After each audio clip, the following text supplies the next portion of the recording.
तो इस चीज़ को हम डॉम बोल रहे थे। ठीक है, आ जाओ कंसोल पे। मैंने क्या बोला था कि ग्लोबल ऑब्जेक्ट के बारे में हम बात कर रहे थे, जो कि ऐसा ऑब्जेक्ट जो ग्लोबली एक्सेसिबल हो। तो जावास्क्रिप्ट में हम ऑलरेडी देख चुके हैं क्या है। सबसे पहले विंडोज़। विंडो जब लिखा हमने तो ये मुझे एक ऑब्जेक्ट के फॉर्म में कुछ दे रहा है भाई। देखो कितना सा कितना सारी चीज़ें हैं अपने को, ये सारी एपीआई हैं जो हम यूज़ कर सकते हैं। ये सारी ब्राउज़र की फंक्शनैलिटी है भाई। देखो जितने भी इवेंट लिस्टनर्स हैं, जीपीयू से रिलेटेड, फाइल से रिलेटेड, सीएसएस से रिलेटेड, मैथ से रिलेटेड, हर चीज़ आपको यहाँ मिल जाएंगी। ठीक है, तो क्या हम सिर्फ विंडोज़ के थ्रू ही एक्सेस कर सकते हैं ऑब्जेक्ट को?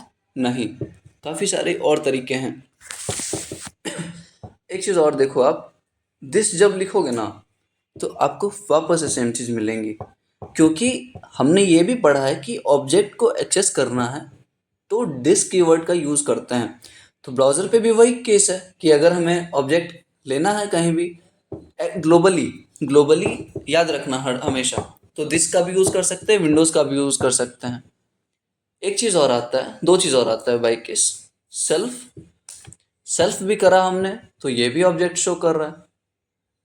मतलब ये समझो कि हमें ऑब्जेक्ट ग्लोबली एक्सेसिबल है ये सब तरीकों से, विंडोज़, सेल्फ, दिस, और एक और तरीका है फ्रेम, फ्रेम्स। इससे भी मुझे ऑब्जेक्ट मिल रहा है भाई। क्या लॉजिक है इस चीज़ का? अब ये देखो, जब अलग अलग कंपनी, अलग अलग आदमी जब काम कर रहे थे ना इस चीज़ पे, क्योंकि काफ़ी ज़्यादा कंपनी का इन्वॉल्वमेंट था जब नोड जेएस बन रहा था। ओके, तो ये तो ब्राउज़र की है, ब्राउज़र को ऐसे हम एक्सेस कर सकते हैं, ब्राउज़र के ऑब्जेक्ट को हम इन सब चीज़ों से एक्सेस कर सकते हैं। तो लास्ट में क्या हुआ ना, लास्ट में एक चीज़ आई कि भाई आप इन सब चारों को लिखने के बजाय आप एक चीज़ लिख सकते हो जो कि इंटीग्रेटेड है ये चारों के लिए। इंटीग्रेटेड क्या है? Global this. देखो ग्लो, वो तो गलत हो गया spelling, global this. Global this is not defined. अब बोलोगे डिफाइंड ही नहीं है, स्पेलिंग या अपर केस का कुछ दिक्कत होगा। देखो, अरे भाई ग्लोबल दिस, देखो मिला मुझे वापस से ऑब्जेक्ट, मिला मुझे। और सेम है सब, आप अगर गौर करो इस चीज़ पे तो ऊपर जितना भी हमने यूज़ करा ना, फ्रेम्स, सेल्फ, दिस, विंडोज़, ये सारी मुझे ग्लोबली ऑब्जेक्ट एक्सेसिबल करवाने की मतलब हेल्प कर रही है। ठीक है, और इन सब चारों को मिला दो तो ग्लोबल दिस लास्ट में कन्वेंशन आया कि भाई अब से आप यही यूज़ करोगे कोई भी ऑब्जेक्ट एक्सेस करना है। अब आ जाओ वापस अपने कोडिंग पे। मैं क्या करूँगा ना, एक फाइल बनाऊँगा सर्वर डॉट जे एस। मैंने क्या करा, एक फाइल बनाया सर्वर डॉट जे एस। यहाँ से ध्यान देना काफ़ी ज़्यादा, क्योंकि यहाँ से अपना बेसिक कोडिंग स्टार्ट होने वाला। ठीक है, ठीक है, मैं क्या करूँगा, कंसोल डॉट लॉग ग्लोबल। पहला ग्लोबल करा मैंने, दूसरा कंसोल डॉट लॉग दिस। अब बताओ, अब बताओ, अब बताओ, एक चीज़ और करूँगा मैं यहाँ पे, कंसोल डॉट लॉग विंडोज़। ठीक है, अब मुझे आप लोग बताओ यहाँ पे ग्लोबल में क्या आएगा, ये विंडोज़ में क्या आएगा, और दिस में क्या आएगा? गेस करो, बस गेस करो, टेंशन नहीं लेना। कि ग्लोबल में मुझे क्या मिलेगा, ऑब्जेक्ट मिलेगा ग्लोबल वाला, विंडोज़ में क्या मिलेगा और दिस में क्या मिलेगा? ठीक है, रन करके देखते हैं भाई। रन कैसे होगा? क्योंकि ये एक नोड का प्रोजेक्ट है, ठीक है, तो हम क्या करेंगे, फाइल का नाम क्या है, सर्वर डॉट जे एस, और हम किस लैंग्वेज से चला रहे हैं, नोड। तो बस लिखो node server dot J S. ठीक है, अब देखो एरर क्या आया मेरे पास। चलो थोड़ा इसको एक्सपेंड किया जाए, एरर पढ़ा जाए। पहला देखो, पहला मुझे ऑब्जेक्ट मिला।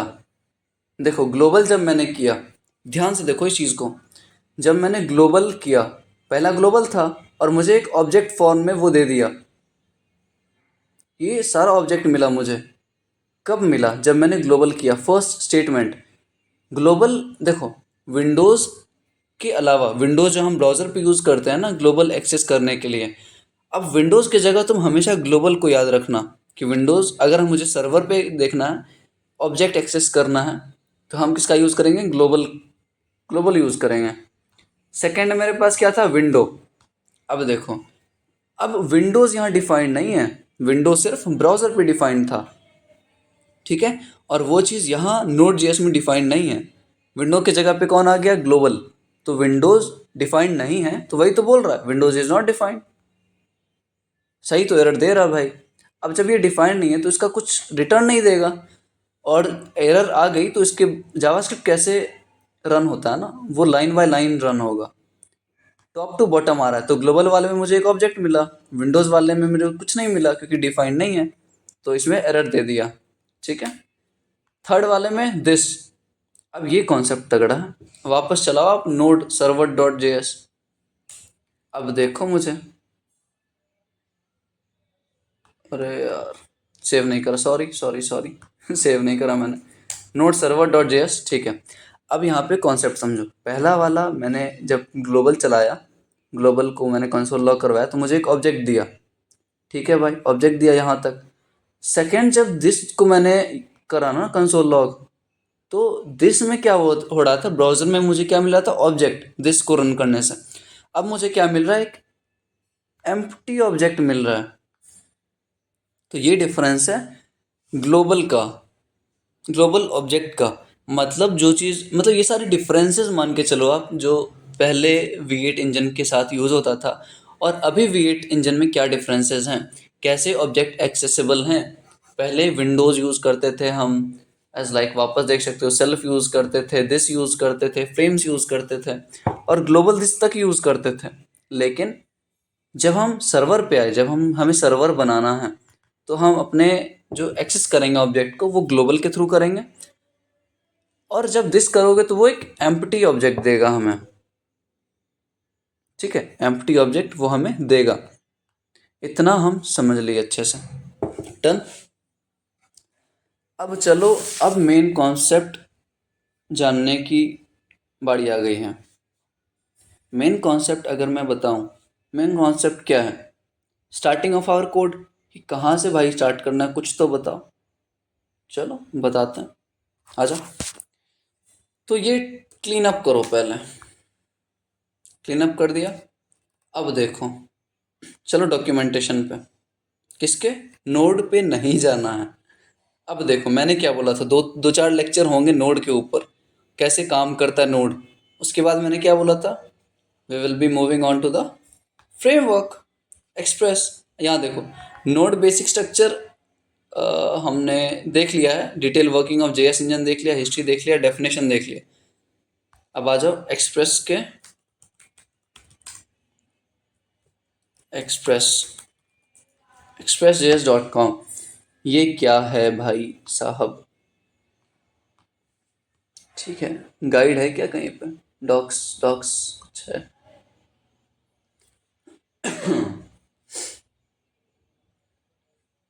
ठीक है, देखो, assuming you have already installed Node.js, create a directory to hold your application and make that your working directory। ये क्या बोल रहा है कि, ठीक है, इसका पहले थोड़ा सा पढ़ लेते हैं हम कि एक्सप्रेस है क्या। मैं क्या बोला कि एक्सप्रेस एक फ्रेमवर्क है। अरे यार मोदी जी, ठीक है। तो मुझे इसका विकिपीडिया वगैरह कुछ है, देखो। Express JS is a fast flexible and minimalist web framework for node JS. Framework और लाइब्रेरी में मैंने रिएक्ट वाले लेक्चर में बता दिया था कि क्या डिफरेंस है, ठीक है। तो फ्रेमवर्क और लाइब्रेरी में मैंने पहले डिफरेंस बता दिया था। ओके, तो एक्सप्रेस के डॉक्स के बारे में हम देख रहे हैं। It is a robust set of features that enhance our productivity and streamline web application. It is easier to organize your application's functionality with middlewares and routing. देखो, अब दिक्कत क्या आई, यहाँ पे मैं लिख ही देता हूँ। दिक्कत क्या आई नोड जेएस में कि मुझे एक्सप्रेस जेएस फ्रेमवर्क ज़्यादा पसंद है, उससे प्यार हो गया। ठीक है, अब कुछ तो प्रॉब्लम होगी ना भाई, तभी तो मुझे एक्सप्रेस अच्छा लग रहा है। प्रॉब्लम्स प्रॉब्लम्स नहीं बोल सकते वैसे, चलो ठीक है बोल ही दो। विथ नोड जेएस, पहला, very complex to initialise to code. आप एक बात बताओ, आपको मैं 2 लाइन का कोड दूं और 10 लाइन का कोड दूं तो कॉम्प्लेक्स ऑब्वियसली 10 लाइन का है। तो नोड जेएस वही करता है ना कि आपको कोई भी सर्वर बनानी है उसके लिए आपको कम से कम एटलीस्ट 7 से 15 लाइन लिखना पड़ेगा। लेकिन वही चीज़ अगर हम एक्सप्रेस में करें तो वो 4-5 लाइन में भी हो जाएगा। तो पहला चीज़ ये डिफरेंस है कि कॉम्प्लेक्सिटी को घटाता है कौन, एक्सप्रेस जेएस, जो कि एक फ्रेमवर्क है। दूसरा क्या है इसका कि राउटिंग, जो हमने अभी देखा जीएफजी में, राउटिंग एंड मिडिलवेयर्स का जो कॉन्सेप्ट है उसको इजी बनाता है कौन, एक्सप्रेस। वापस वही लॉजिक है कि कॉम्प्लेक्सिटी घटा रहा है, भले किसी भी तरीके से घटाए। ठीक है, तो राउटिंग एंड मिडिलवेयर्स का कॉन्सेप्ट जो है ना एक्सप्रेस में काफ़ी सिंपल वे में समझाया है। ठीक है, अपन इस सब चीज़ को डिटेल में देखेंगे कि राउटिंग कैसे होता है, मिडिलवेयर्स कैसे बनाते हैं, कितने टाइप के मिडिलवेयर्स होते हैं, तो उसमें अपने को दिक्कत नहीं आने वाला। और इंट्रो में मैंने ये सब इंक्लूड नहीं करा है। ठीक है, कोडिंग के इंट्रोड्यूसिंग एक्सप्रेस जेएस है ना, इसके बाद आ जाएगा बेसिक सर्वर बनाएंगे जब हम, तो सर्वर बनाने के बाद ये सारा चीज़ देखेंगे, राउटिंग कैसे होता है, मिडिलवेयर्स कितने तरीके के होते हैं, मेथड्स कौन कौन से हैं, एचटीटीपी मेथड्स कौन कौन से हैं, CRUD ऑपरेशन कैसे कर सकते हैं, डेटाबेस कनेक्शन कैसे कर सकते हैं, तो ये सब चीज़ें हम देखेंगे। अभी ये देख रहे हैं कि क्या प्रॉब्लम्स थी नोड.जेएस के साथ, राउटिंग मिडिलवेयर्स के साथ बहुत सारा दिक्कत था, इसलिए एक्सप्रेस यूज़ कर रहे हैं। User friendly framework that simplifies the development process of Node JS, it uses JavaScript as a programming language. ठीक है, जावास्क्रिप्ट तो यूज़ कर ही रहे हैं भाई, इसका पहले से बता चुके हैं हम कि हर जगह यूज़ होता है ये। एंड एपीआई, देखो एपीआई मेन हमारा जो मकसद है, हमारा मेन मकसद क्या है। ठीक है, वो मीम वाला मत बोलना, मैं समझ रहा हूँ मीम वाला आप लोग याद कर रहे होगे, लेकिन वो मकसद नहीं है। हमारा मेन मकसद है सर्वर बनाना, एपीआई बनाना। एपीआई जब बना लेंगे तो हर एक राउटिंग के हिसाब से हमारा पेज रेंडर होगा। ठीक है, अभी कंफ्यूज नहीं होना, हम देखेंगे सारा कुछ डिटेल में। तो इतना ही, ये एक्सप्रेस बस एक फ्रेमवर्क है जो हमें हमारा स्ट्रीमलाइन वर्क फ्लो ईजी करता है।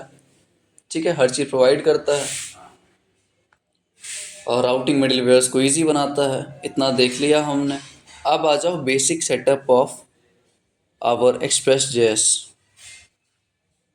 अब कैसे करेंगे, सबसे पहला कमांड अगर हम यहाँ कमेंट कर सकते हैं, फर्स्ट प्रोसेस क्या है, ये env फाइल क्यों बोल रहा है भाई, सबसे पहला प्रोसेस हमारा है npm को इनिशियलाइज करो भाई, npm इनिशियलाइज करो।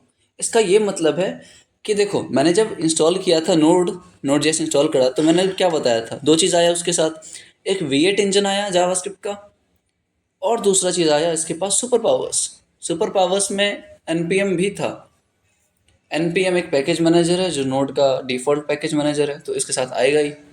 तो इनिशियलाइज जब हम करेंगे तो ये कमांड रन कर दो बस, npm init-y।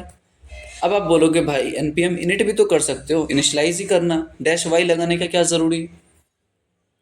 -y हम इसलिए लगाते हैं क्योंकि ये अगर मैं npm init लिखूँगा ना तो ये बहुत सारी डिटेलिंग मांगेगा मुझे कि कौन सा एप्लीकेशन बना रहे हो, क्या नाम है, क्या वर्जन है। ठीक है, तो मैं नहीं देना चाहता अभी के लिए, बोरिंग हो जाएगा लेक्चर। ठीक है, npm init-y करेंगे, इंटर कर दिया मैंने। अब देखो ये मुझे क्या दिया, क्या प्रोवाइड करा इसने मुझे प्रोवाइड करा package.json। अब अगर आप रिएक्ट वीडियो देखे हो तो इसके बारे में आपको अच्छी मतलब सारी चीज़ें डिटेल में पता होंगी। ठीक है, स्क्रिप्ट्स क्या हैं ये देखो, डिटेलिंग में यही बोल रहा था कि नेम क्या रहेगा अपने प्रोजेक्ट का, वर्जन पूछेगा अगर मैं डैश वाई नहीं लगाऊंगा, मेन फाइल जो रहेगा वो क्या है, ये सारी चीज़ें। स्क्रिप्ट्स डिफाइन करा इसने, स्टार्ट स्क्रिप्ट डिफाइन कर दिया खुद, देखो खुद इसने डिफाइन कर दिया स्टार्ट स्क्रिप्ट। पहले मैं रन जो किया था फाइल याद है, नोड सर्वर डॉट जेएस से, याद है क्या आपको? यहाँ पे जब मैंने कंसोल डॉट लॉग लिखवाया था ग्लोबल और दिस का, तो मैंने नोड सर्वर डॉट जेएस चलाया था, लेकिन अभी इसने स्क्रिप्ट डिफाइन कर दिया। स्क्रिप्ट डिफाइन करने से ये होता है ना कि जैसे इसने स्टार्ट लिखा तो npm, और जब स्टार्ट में डालूंगा तो ये वाला मेरा एग्जीक्यूट होगा, नोड सर्वर डॉट जेएस। आया समझ? आया समझ, ठीक है, आ गया। अब देखो, अब मैंने क्या बोला भाई कि पहला प्रोसेस ये है, सेकंड प्रोसेस क्या है? सही बोल रहा है, ये सजेशन देखो सही दे रहा हूँ मुझे। सेकंड प्रोसेस क्या है? npm install express. अब मैं एक्सप्रेस पे काम करूँगा तो मुझे एक्सप्रेस जेएस को इंस्टॉल तो करना पड़ेगा ना। और वापस वही चीज़ है, अगर आपने रिएक्ट देखा है तो आपको पता है ये एक्सप्रेस इंस्टॉल कहाँ से होगी, कहाँ से होगी इंस्टॉल, बताओ बताओ। npm.js एक ऐसी वेबसाइट है .com है, एक ऐसी वेबसाइट है जहाँ पे हर एक तरह के पैकेजेस लाइब्रेरी मौजूद हैं, और जब हम npm इंस्टॉल कुछ भी करते हैं तो वहीं से इंस्टॉल होता है सारा कुछ हमारे लोकल डेवलपमेंट में। ठीक है, तो जो भी हम इंस्टॉल करेंगे npm के थ्रू, कहाँ कहाँ से डाउनलोड होगा वो, npm.js से। चलिए एक्सप्रेस को इंस्टॉल करते हैं विद कमांड npm आई भी लिख सकते हो और पूरा इंस्टॉल भी लिख सकते हो, मैं आई लिखूंगा अभी, एक्सप्रेस। अब कुछ चीज़ें होंगी यहाँ पे मेरे साथ अपने कोड के साथ, कुछ दिखा। Need to see that first thing that we got is node modules, and second thing that we got is package log dot json। node modules का भी कॉन्सेप्ट मैंने रिएक्ट में बताया था। node modules क्या होते हैं मैं ऐसा बता देता हूँ। जिस जिस चीज़ों पे मेरा जो सर्वर डिपेंड करेगा, सर्वर क्या, जो नोड जेएस डिपेंड करती है रिएक्ट में, जब हम काम करते हैं तो रिएक्ट जिस चीज़ पे डिपेंड करती है, ठीक है, तो वो सारी डिपेंडेंसीज लाइब्रेरीज यहाँ आ जाएंगे। अभी हम क्या कर रहे हैं, नोड जेएस पे काम कर रहे हैं, तो नोड जेएस को जिस चीज़ की रिक्वायरमेंट है, जिस पैकेजेस की रिक्वायरमेंट है, वो यहाँ पे लिस्ट आउट होंगे। रिएक्ट में क्या होता था, रिएक्ट जिस चीज़ पे डिपेंड है वो यहाँ पे आएगा। रिएक्ट में आप देखो तो पार्सल भी होगा, लेकिन यहाँ आपको पार्सल शायद ही मिले। पार्सल का मैंने कॉन्सेप्ट बताया अच्छे से, और रिएक्ट वाले प्रोजेक्ट में देख लेना आप जाके, नोड मॉड्यूल्स के अंदर एक्सप्रेस वगैरह नहीं होगा। तो ये डिफरेंस है, ठीक है। अब यहाँ पे मैंने एक और कॉन्सेप्ट बताया था ट्रांजिटिव डिपेंडेंसी का। ट्रांजिटिव डिपेंडेंसी का मतलब होता है, अरे भाई तो रुक जाओ यार, थर्ड प्रोसेस बता रहा हूँ मुझे उस टाइम से, ठीक है। तो नोड मॉड्यूल्स क्या है कि जिस चीज़ पे हमारा लैंग्वेज डिपेंड करता है, नोड डिपेंड करेगा अभी, तो वो सारा पैकेजेस यहाँ पे लिस्ट आउट होंगे, और पैकेजेस के अंदर वापस पैकेजेस होंगे। फॉर एग्जांपल मैं कोई और खोलूँ, यहाँ तो डिपेंडेंसीज नहीं है काफ़ी, ठीक है, मैं ये बताने की कोशिश कर रहा हूँ। फॉर एग्जांपल मैंने कुकी खोला, अब कुकी के अंदर भी काफ़ी सारे फाइल्स होनी चाहिए थे, ठीक है। रिएक्ट में आपको ये चीज़ देखने को मिल जाएंगी कि कुकी जब मैंने खोला तो इसके अंदर भी काफ़ी सारे फोल्डर्स हैं, फाइल्स हैं। तो जब कोई डिपेंडेंसी, ये खुद एक डिपेंडेंसी है और ये किसी और डिपेंडेंसी को अपने अंदर कंटेन कर रहा है, तो उसको हम बोलते हैं ट्रांजिटिव डिपेंडेंसी। अच्छा कॉन्सेप्ट है ये इंटरव्यू के हिसाब से। ट्रांजिटिव डिपेंडेंसी क्या होता है, जब कोई डिपेंडेंसी अदर डिपेंडेंसी पे डिपेंड रहता है, मतलब खुद के अंदर अदर डिपेंडेंसी को मेंटेन करके रखता है, तो उसको हम ट्रांजिटिव डिपेंडेंसी बोलते हैं। अब एक क्वेश्चन मैंने पहले भी पूछ चुका हूँ कि हमारे टोटल प्रोजेक्ट में पैकेज डॉट जेसन कितना होता है, बताओ बताओ। How much package dot JSON file do we have, बताओ।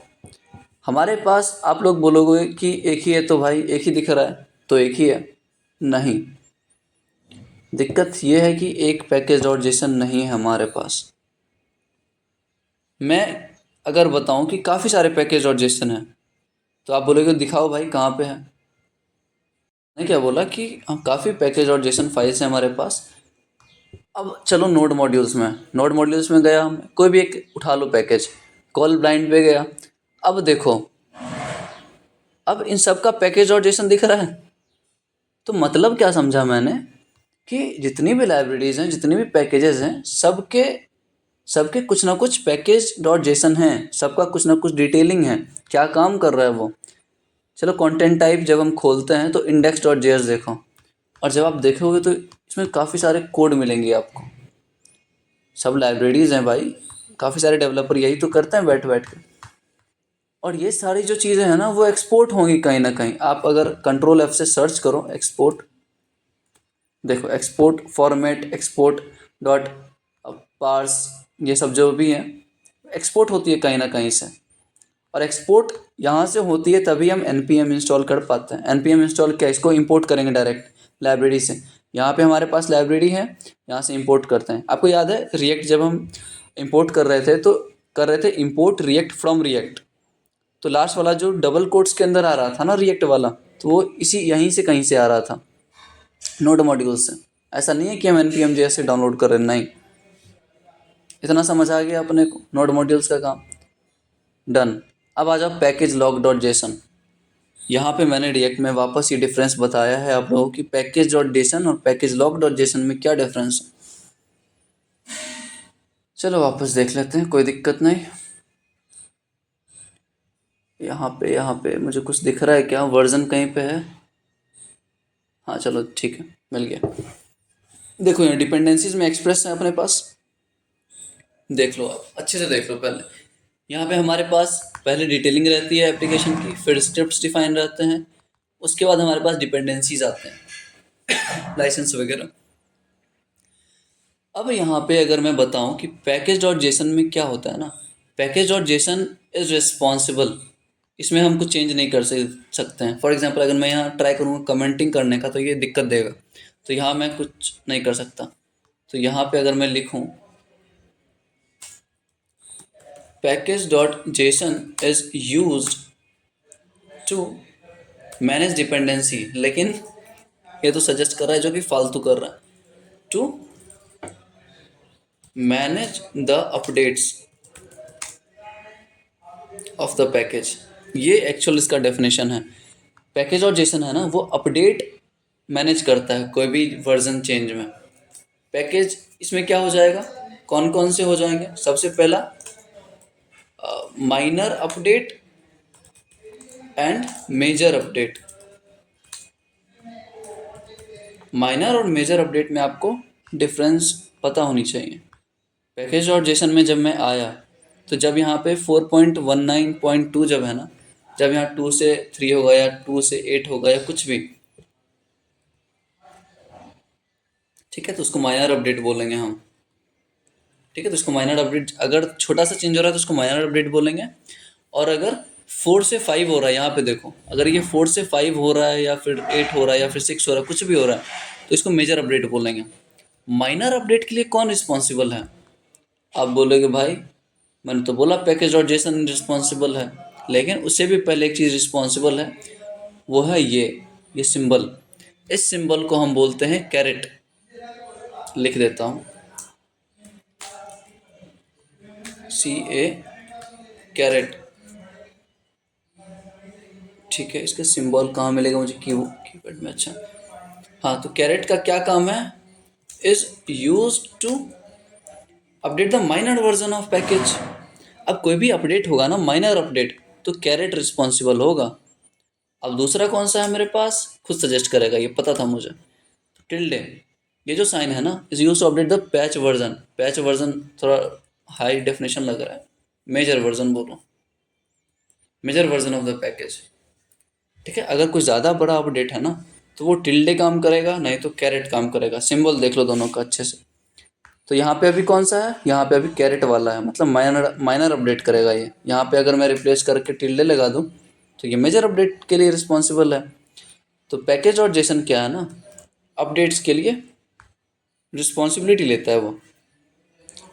ठीक है, अब अपन आ जाए पैकेज लॉग डॉट जेसन। अब पैकेज लॉग डॉट जेसन का क्या काम है ना, कि ये वर्जन को लॉक करके रखेगा। फॉर एग्जांपल मैंने कोई गिफ्ट दिया आपको, तो मैंने बोला इसको संभाल के रखना, तो आप किसी लॉकर में रखोगे, अलमीरा में रखोगे, तो वही चीज़ है। पैकेज लॉक डॉट जेसन क्या करेगा ना, देखो पैकेज डॉट जेसन तो अपडेट कर रहा है, लेकिन ये बोलेगा भाई हम अपडेट नहीं करेंगे, हम क्या करेंगे, हम लॉक करके रख देंगे किस चीज़ को, वर्जन, जो भी तुम्हारा वर्जन है ना। ऐसे मैंने एक्सप्रेस का वर्जन देखा था डिपेंडेंसीज में, ये देखो वर्जन डिपेंडेंसीज यहाँ भी हैं अपने पास, तो ये इस चीज़ को लॉक करके रख देगा, ये तुरंत अपडेट नहीं होने देता प्रोडक्शन पे। ये डिफरेंस है पैकेज डॉट जेसन और पैकेज लॉक डॉट जेसन। अब पैकेज लॉक डॉट जेसन में मेरे पास एक चीज़ और है जो बताया जा सकता है, इंटीग्रिटी। मैंने रिएक्ट में दबा के ये चीज़ एकदम डेप्थ में बताई है। इंटीग्रिटी का क्या मतलब होता है कि भाई तुम रूल्स फॉलो करो, integrity, maintain your integrity. So what does that mean कि अपने रूल्स में रहो तुम, ठीक है, अपना रूल्स फॉलो करो। यहाँ पे क्या है ना, ये हमारा हैश कोड है, आप अगर देख पा रहे हो तो हैश कोड है, हैश कोड है। मैं क्यों यूज़ कर रहा हूँ यहाँ पे हैश कोड, क्योंकि जब मैं कोई चेंज करूँगा ना लोकल में, और मेरा डिप्लॉयड वर्जन है हमारे प्रोजेक्ट का कोई लाइव, तो ये क्या करता है, ये हैश ही कंपेयर होता है दोनों साइड, ये लोकल पे भी कंपेयर होगा और प्रोडक्शन पे भी कंपेयर होगा। और अगर दोनों का हैश सेम होगा तो ये अपडेट अलाउ करेगा कहाँ पे, ब्राउज़र पे, ठीक है। मतलब वापस हम सुनो आप, अगर मेरा ये हैश मैच कर रहा है लोकल पे और जो मेरा लाइव प्रोजेक्ट चल रहा है वहाँ पे प्रोडक्शन पे, अगर ये मैच करेगा तभी क्या रिफ्लेक्ट करेगा, तभी जो हम चेंज करेंगे लोकल पे तब वो जाके रिफ्लेक्ट होगा ब्राउज़र पे। अगर ये कहीं से भी दिक्कत हो गया, कहीं से भी हट गया ये, तो ये अपडेट नहीं करेगा। मैं करके दिखाऊं क्या बाद में, क्योंकि ये रिएक्ट का प्रोजेक्ट नहीं है तो बाद में करके दिखाएंगे, ठीक है। तो ये था हमारा इसका इंटीग्रिटी का। अब ये जो हैश बना, ये हैश किसने बनाया, ये हैश बनाया भाई इस एल्गोरिदम ने, SHA-512। SHA-512 जो है एक एल्गोरिदम है। यार वो वाला इंट्रो मेरे पास चलो मैं इसमें दिखाता हूँ, रिएक्ट वाला जो मेरा प्रोजेक्ट चल रहा है, काटो इसको। रिएक्ट वाला जो मेरा प्रोजेक्ट चल रहा है अपना, उसके आप इंट्रो में जाओगे जब, तो इंट्रो में मैं एक चीज़ दिखाता हूँ आपको, मैंने लिख रखा है वो चीज़। यहाँ देखो, मैंने अभी किसके बारे में बात करा, SHA-512 इनक्रिप्शन एल्गोरिदम है। तो जब जब मैं कोई भी स्ट्रिंग या पासवर्ड को हैश में कन्वर्ट करता हूँ ना, तो उसके पीछे कुछ एल्गोरिदम लगती हैं, ठीक है। पहला एल्गोरिदम जो हम यूज़ करेंगे सर्वर बनाने के टाइम, वो bcrypt.js है। मतलब फॉर एग्जांपल कोई भी बंदा लॉगिन कर रहा है अपने पेज पे, उसके पासवर्ड को हम एज इट इज़ सेव नहीं करवाते, हैश में करवाते हैं, तो वहाँ पे bcrypt.js हम यूज़ करेंगे। लेकिन अभी जो हैश वाला हम देख रहे थे वो SHA-512 एल्गोरिदम था। तो ये तीनों एल्गोरिदम याद रखना, bcrypt.js या bcrypt.js, SHA-512 एंड SHA-1, ये तीनों काफ़ी काम देगी अपने को। देख लिया, कट करो इस चीज़ को, आओ अपने टर्मिनल पे। तो अब आप समझ पा रहे हो इंटीग्रिटी का क्या काम है, हैश को कंपेयर करवाता है लोकल और प्रोडक्शन पे, और ये हैश किसने बनाया है, 512 एल्गोरिदम के थ्रू। समझ गए भाई, तो इससे ज़्यादा इसमें कोई काम नहीं है। डिफरेंस देख लिया, पैकेज डॉट जेसन जो था अपडेट्स के लिए जाना जाता है, और पैकेज लॉक डॉट जेसन है जो वर्जन को लॉक करके रखता है, अपडेट नहीं होने देता बिना परमिशन के, बिना इंटीग्रिटी मेंटेन करने के। वो तब तक अपडेट नहीं करेगा ना जब तक इंटीग्रिटी उसको अलाउ नहीं करता। अगर इंटीग्रिटी वाला जो हैश है कहीं से भी ब्रेक डाउन करता है ना, कहीं से भी अगर ब्रेक डाउन करेगा वो, तो वो अलाउ नहीं करेगा फिर। लेकिन पैकेज डॉट जेसन को क्या है ना कि ये अपडेट कर देगा। इसको देखो कहीं इंटीग्रिटी दिख रहा है, नहीं दिख रहा, इसको इंटीग्रिटी चाहिए ही नहीं, मतलब मैं ऐसा ही अपडेट कर दूंगा जो भी एप्लीकेशन है।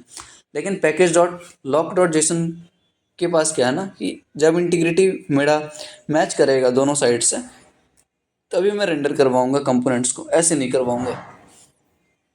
तो ये रहा हमारा बहुत ही अच्छा लेक्चर था ये, क्योंकि डिटेल में आपको पता चली होंगी कि पैकेज का क्या डिफरेंस है ये दोनों में, नोड मॉड्यूल्स क्या काम आते हैं, ट्रांजिटिव डिपेंडेंसीज क्या होती हैं, ठीक है, फर्स्ट प्रोसेस क्या था, कौन सा कमांड था, इनिशियलाइज क्यों करते हैं, डैश वाई का यूज़ क्यों करते हैं, एक्सप्रेस क्या है, एक्सप्रेस को क्यों यूज़ करते हैं, इसके प्रॉब्लम्स भी हम intro.txt में बता चुके हैं कि क्यों यूज़ कर रहे हैं हम एक्सप्रेस को।